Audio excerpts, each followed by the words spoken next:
Hola, buenas noches. Este es mi producto integrador de aprendizaje de proyección, análisis de mercados. Mi nombre es Aldo González y sean bienvenidos a mi PIA. Bueno, en el caso 1 tenemos el Century National Park. Suponga que usted trabaja en el departamento de planeación del Century National Bank y le reporta a la señora Lambert. Usted necesita hacer un análisis de datos. Recuerde que el señor Selig es el presidente del banco, de modo que usted querrá asegurarse de que su análisis esté completo y exacto. El Century National Bank cuenta con oficinas en diversas ciudades en la región central y en el sureste de Estados Unidos. Al señor Dan Selig, presidente y director ejecutivo, le gustaría conocer las características de sus clientes con cuentas de cheques. Para comprender mejor los clientes, el señor Selig pidió a la señora Wendy Lambert, directora de planeación, que seleccione una muestra de clientes y preparara un informe. La información del caso 1. En este informe se elige una muestra aleatoria de 60 clientes, además del saldo de cada cuenta al final del mes pasado, y usted determina lo siguiente. Número 1.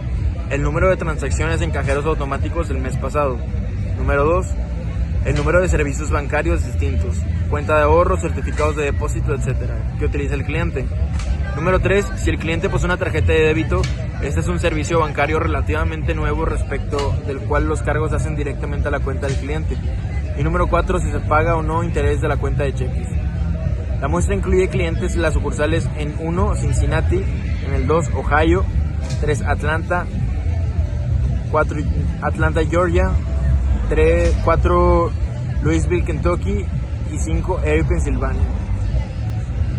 En los datos tenemos el conjunto de datos bancarios del Century National Bank, el saldo que se muestra como el signo de dinero, el ATM, que viene siendo el número de operaciones mensuales en el cajero automático, y servicios, el número de otros servicios bancarios utilizados. Débito, la cuenta tiene tarjeta de débito, 1 es igual a sí, 0 es igual a no. Intereses, recibe intereses sobre la cuenta, igualmente 1 es igual a sí y 0 es igual a no. La ciudad donde se abrió la cuenta, que son 60 cuentas. Aquí en esta podemos ver la tabla de los datos donde aparece el saldo, el ATM, servicios, débitos, intereses y ciudad. Pasa a número 1, que dice determina la media de los saldos de las cuentas de cheques, determina el rango y la desviación estándar de los saldos de las cuentas de cheques. En la media se suman todos los saldos, en este caso es una suma de 89.992 pesos entre el número total de saldos de este caso, son 60, y nos da un resultado de una media de 89.992 entre 60, que vendría siendo igual a 1.499.87. El rango. La fórmula es saldo máximo menos el saldo mínimo para la fórmula del rango, que viene siendo igual a 2.557 menos 32, que viene siendo igual a 2.525. La desviación estándar. Aquí en la desviación estándar, donde parece que la A es desviación estándar muestral, la N número total de observaciones, la Z viene siendo cada uno de los saldos y la X el promedio o la media de los saldos. Aquí aparece cómo sacar la desviación estándar, y la desviación estándar muestral de los saldos viene siendo igual a 611.61. Cuando Selig asumió el cargo como presidente del Century, hace algunos años apenas comenzaba el uso de las tarjetas de débito. A Selig le gustaría actualizarse en el uso de estas tarjetas. Construye el intervalo de confianza de 95% de la proporción de clientes que las utiliza. Es razonable concluir que más de la mitad de los clientes utiliza tarjeta de débito con base en el intervalo de confianza. Aquí vamos a realizar el problema y vamos a redactar una explicación. Calcular la proporción de la muestra. Para calcular la proporción de la muestra iremos a nuestra base de datos del Century National Bank. Actualmente sabemos que el total de datos es 60, que viene siendo N es igual a 60. Sin embargo, para poder conocer el tamaño de la muestra de clientes que usan tarjeta de débito, lo vamos a poner como X, filtraremos la información de la columna débito en la BD para que nos muestre solo los clientes que cumplen esta condición. Una vez hecho esto, tenemos que 26 clientes y usan su tarjeta de débito, por lo que X es igual a 26. Aquí solamente tenemos los datos, viene siendo la N y el X. Ya que sabemos que X es igual a 26, después sustituimos estos datos en la fórmula. Viene siendo P es igual a X entre N, que viene siendo P es igual a 26 entre 60. Igualmente viene siendo P es igual a 0.433. Por lo que el valor de la proporción es de 0.433. Bien, podemos decir que el 43.3% de los clientes utilizan tarjeta de débito. Luego determinamos el intervalo de confianza de 95% con el valor Z correspondiente a ese nivel de confianza. Calcular la proporción de la muestra. Ahí vienen los datos, que viene siendo la proporción muestral. P es igual a 0.433 y P viene siendo igual a 0.433, igualmente por las 3 veces. Tamaño de la muestra igual N es igual a 60, el nivel de confianza del 95%, valor crítico para 95% es 1.96 y la fórmula del intervalo de confianza que viene aquí abajo. El resultado de esto viene siendo que no se puede afirmar más de la mitad de los clientes que usan tarjeta de débito, ya que el límite inferior del intervalo de confianza es menor al 50%, es decir, aún existe una probabilidad considerable de que menos de la mitad lo usen. En el problema 2 tenemos, en los años recientes también se observó un aumento de uso de cajeros automáticos. Cuando el señor Selig asumió la responsabilidad del banco, el número medio de transacciones mensuales por cliente eran 8, ahora él cree que aumentó a más de 10. En realidad, a la agencia de publicidad que prepara comerciales de televisión para el banco le gustaría usar este dato en el nuevo comercial que diseña. ¿Hay evidencia suficiente para concluir que el número medio de transacciones por cliente es mayor a 10 por mes? ¿Puede afirmar la agencia de publicidad que la media es mayor de 9 al mes? Utiliza un nivel de significancia del 0.05.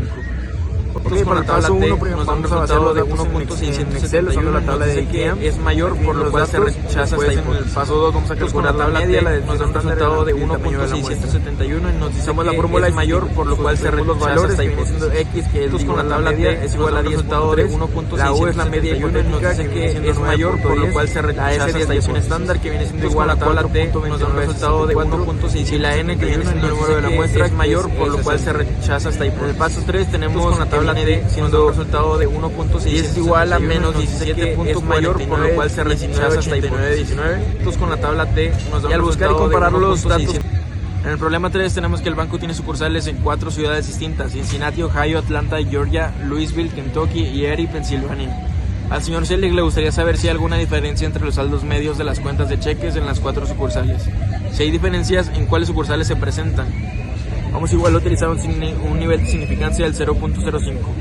Se juntaron los datos en una tabla para mejor manejo. Aquí vienen los datos de la tabla y nos vamos al apartado de datos y seleccionamos el análisis de datos. Vamos a agregar el rango de entrada y de salida, que usamos el nivel de significancia de 0.05. Aquí vienen igualmente las imágenes, nos arroja la tabla del análisis y vemos los promedios y varianzas, así como la F ya calculada y el valor crítico. En los resultados, como F es igual a 4.11 y es mayor que 2.77 y P es igual a 0.0105, es menor que 0.05 y se rechaza la hipótesis nula. Es decir, significa que sí existen diferencias estadísticamente entre los saldos promedios de las sucursales. Atlanta tiene saldos más altos y Cincinnati tiene saldos más bajos, posiblemente las diferencias se encuentren entre ellos. El problema 4. El señor Selig también tiene intereses en los cajeros automáticos del banco. ¿Hay alguna diferencia en el uso de los cajeros automáticos de las sucursales? Aquí vienen los datos de las tablas y el resultado es sí, porque F es menor que el valor crítico, por lo que no se rechaza la hipótesis nula, ya que sí existen diferencias entre los cajeros automáticos.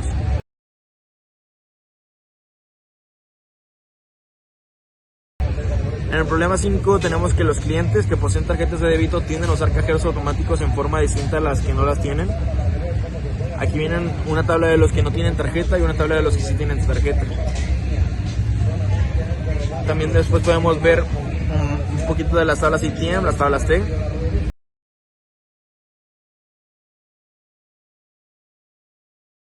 Y pasamos al problema 6. Consulta los datos del Century National Bank, utiliza el saldo de cuentas de cheques como variable dependiente y como variable independiente, el número de transacciones en cajeros automáticos, el número de otros servicios empleados si el individuo tiene tarjeta de crédito y si se paga el interés en la cuenta en particular. Indique que en un reporte que variables pueden relacionarse con el saldo de la cuenta y si explican bien la variación de los saldos de las cuentas. ¿Se deben emplear todas las variables propuestas en el análisis o se pueden eliminar algunas? En el problema 6 tenemos la estadística de la regresión, los grados de libertad, suma de cuadrados, promedio de los cuadrados y el valor crítico de F. Podemos ver todo esto en el análisis de varianza y en las tablas T.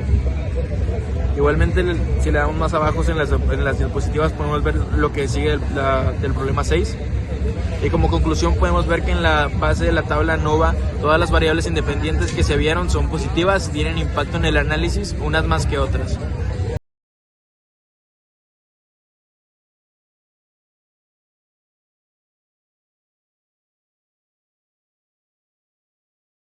En el caso 2 tenemos Bell Grove Medical Center.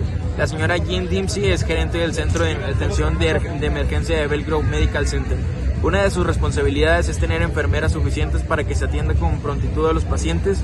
Es muy estresante para que los pacientes puedan esperar mucho para recibir atención de emergencia, aunque sus necesidades no sean de vida o muerte.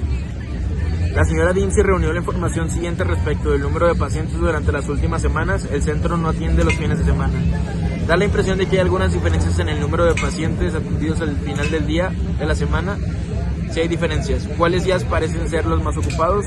Redacta un breve reporte que resuma su hallazgo. Aquí podemos tener la fecha y el día de los pacientes que aparecen en la tabla de aquí al lado. La tabla con los datos acomodados nos quedaría así, ya que no se trabaja el fin de semana. Además, insertamos la tabla nueva desde Excel con análisis de datos de F. Se obtiene la información en automático, el promedio del valor y crítico y el valor de F, que nos ayudará en el análisis. La hipótesis es nula o no.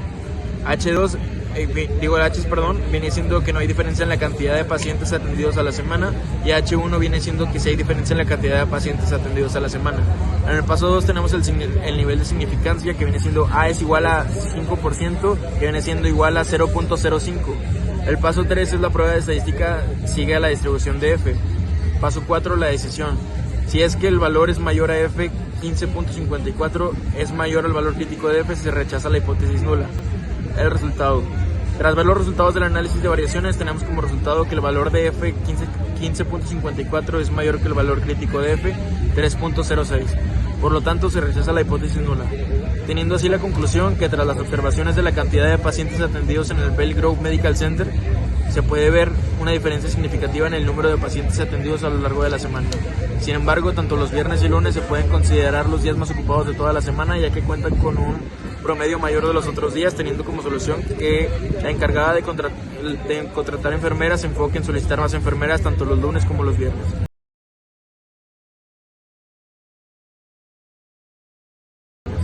En el caso 3 tenemos el Terry & Associates, tiempo para entregar equipos médicos. Terry & Associates es un centro especializado en pruebas médicas de Denver, Colorado. Una de las fuentes principales de ingresos de la compañía es un equipo para detectar cantidades elevadas de plomo en la sangre. Los trabajadores en talleres de hojalatería de autos, en la industria de jardinería y los pintores comerciales de casas están expuestos a grandes cantidades de plomo y por lo tanto se deben someter a una prueba de forma aleatoria. Es muy costoso realizar la prueba, por lo que los equipos se suministran por pedido a diversos lugares del área de Denver.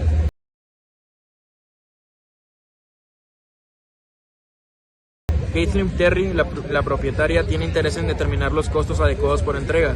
Para investigar esto, Terry reunió información sobre una muestra aleatoria de 50 entregas recientes. Los factores que se consideran relacionados con el costo de entrega de un equipo son la preparación, el tiempo en minutos desde la recepción de pedido por teléfono y cuando el equipo está listo para su entrega. La entrega, el tiempo de recorrido real en minutos desde la planta de Terry hasta el cliente. Y las millas, la distancia de millas de la planta de Terry hasta el cliente. Aquí viene el número de muestra, el costo, preparación, entrega y millas en la tabla siguiente. Igual que en el caso anterior, vaciaremos estos datos en una tabla de Excel, así como usar los comandos de Excel como los análisis de datos, solo que en este caso elegiremos la opción de regresión. Después seleccionaremos la casilla rótulos y la de rango de salida, y ya con el análisis se obtienen los siguientes datos. Los resultados de la tabla sustituiremos los valores y aplicaremos la fórmula de regresión lineal múltiple. Aquí viene la fórmula de ecuación lineal múltiple que viene aquí en la diapositiva. En conclusión, tenemos que el coeficiente de determinación ajustado es de 0.953688.4. Esto sugiere que el modelo se ajuste bien a los datos y que las tres variables expliquen de manera razonable la variación. En el caso de la entrega, mientras que por otro lado los coeficientes de regresión y las probabilidades asociadas sugiere que el tiempo de preparación no se relacione con el costo de entrega. Sin embargo, el que sí se afecta directamente es el tiempo de entrega y las millas que se reconocen por cada producto entregado, teniendo una reacción que entre más aumentara esta cifra mayor será el costo de entrega de los productos ofertados. Concluyendo que se tendrá como costo estimado de cada entrega en equipo de 25.72 pesos. Muchas gracias por su atención, yo soy Aldo González y esta es mi PIA de Proyección y Análisis de Mercados.